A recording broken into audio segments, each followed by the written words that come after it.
Selamat pagi. Nih, komen-komen kayak begini, Jess, pasti saya spill, Jess. Saya pasti replay nih supaya semakin mencerdaskan ya. Semakin mencerdaskan. Tubuh kita itu membutuhkan gula.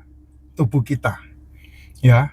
Gula yang dibutuhkan tubuhmu itu satu namanya karbohidrat. Ya, itu gula yang dibutuhkan tubuhmu. Namanya karbohidrat. Yang namanya gula di dalam tubuh itu ada tiga.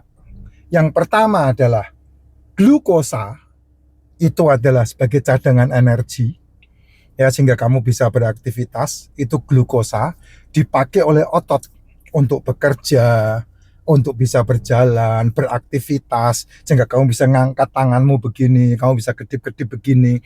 Itu namanya glukosa. Ya, tubuhmu butuh itu.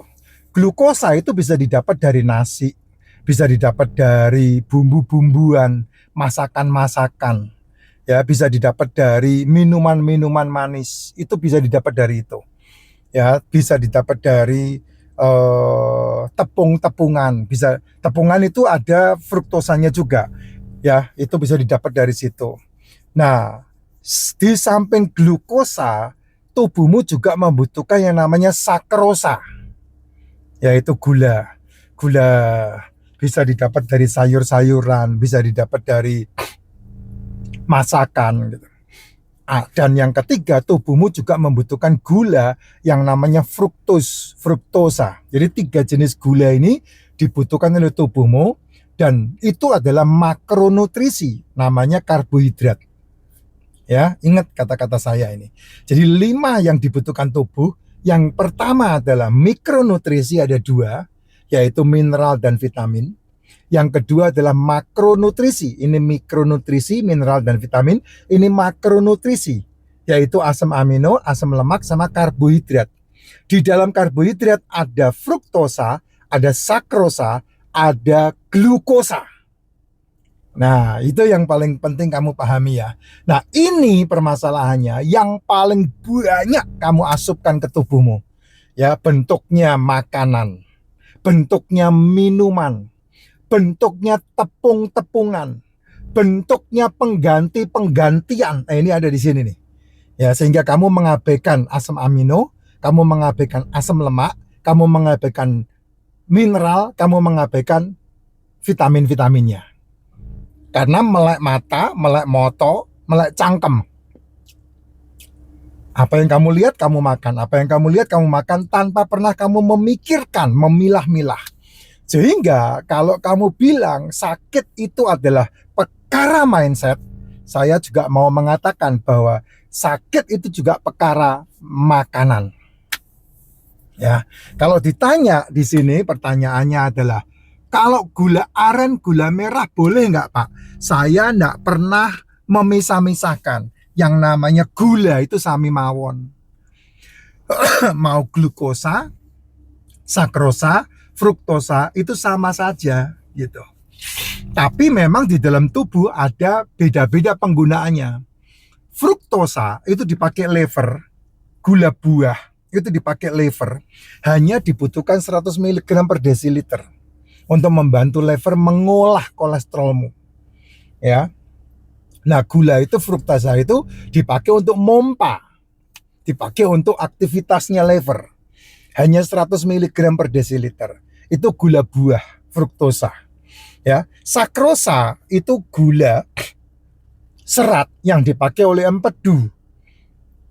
Dan empedu membutuhkan lemak. Gula apa namanya itu, serat itu membutuhkan lemak. Untuk apa? Untuk mengolah cairan empedu sehingga tidak terjadi batu empedu. Nah, yang lain dipakai oleh otot untuk beraktivitas gitu.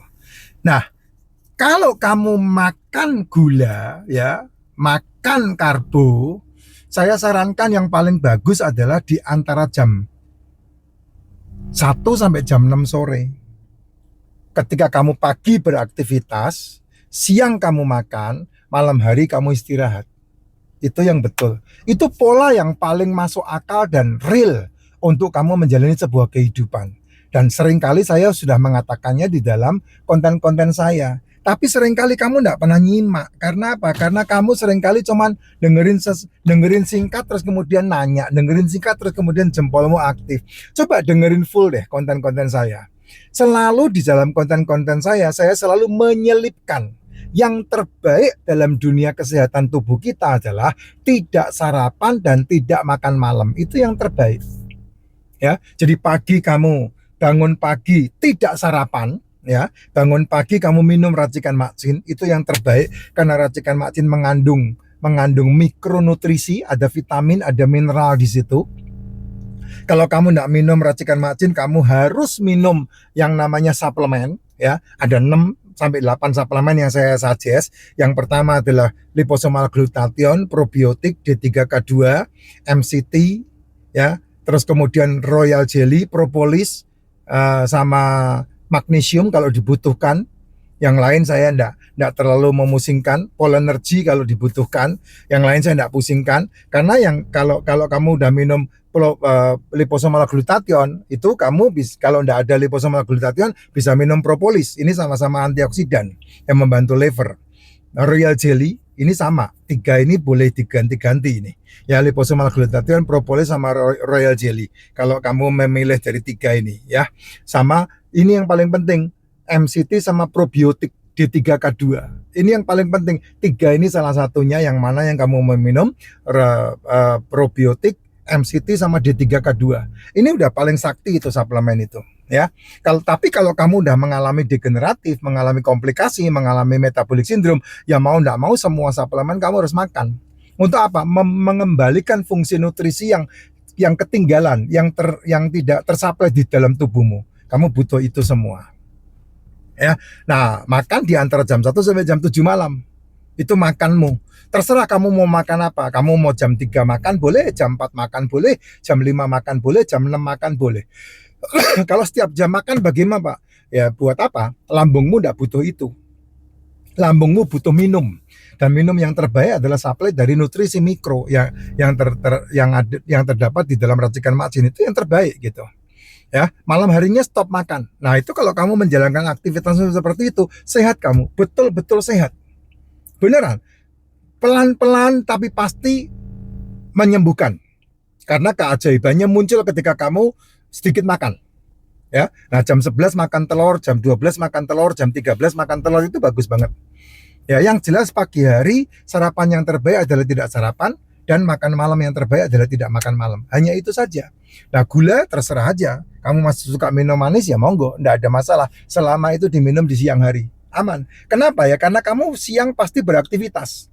Resikonya kan kalau kamu makan gula, kamu minum gula, kamu enggak punya aktivitas. Ya, walau alam. Ya, tapi kalau kamu minum gula itu kamu lakukan di siang hari, ya enggak harus habis minum ya, itu mengerikan sekali ya. Tapi kalau satu hari kamu minum 1 gelas mamanya kopi gula aren, ya enggak masalah, masih aman, itu enggak ada masalah. Untuk kamu yang tidak punya masalah degeneratif, untuk kamu yang tidak punya masalah komplikasi, masih aman, enggak ada masalah. Tapi kalau kamu udah ngeluh tentang jantung, udah ngeluh tentang kanker, udah ngeluh tentang miom, udah ngeluh tentang ginjal, udah ngeluh tentang gula darah, udah ngeluh tentang apapun yang penyakit-penyakit itu, masih kepikiran minum gula, ya mati aja Jess, nggak usah tanya-tanya kamu. Ya, udah tahu itu sumber masalah utama untuk metabolik, tapi kamu masih mikirin, masih pengen minum itu, ya mati aja, mau diare. Itu nenek kakek saya bilang, wes mau diare le kowe le. Itu kata kakek saya seperti itu. Ya, kamu udah bermasalah dengan penyakit mas, tapi masih ngotot untuk mencari penyakit, ya wes mau diare wes. Itu kata nenek kakek saya seperti itu. Jadi kalau kamu mengikuti pola yang saya sampaikan, ya yang terbaik ya minum racikan makcin. Bisa diseduh berkali-kali satu harian itu, kamu minum berapapun. Kalau saya udah memberhentikan air putih, minuman saya minuman racikan makcin itu. Tidak sarapan pagi dan tidak makan malam. Ya, telur monggo dimakan semampu-mampunya kamu. Tidak ada masalah tidak ada batasan untuk makan telur. Ya, sehat selalu Jess. Sehat selalu.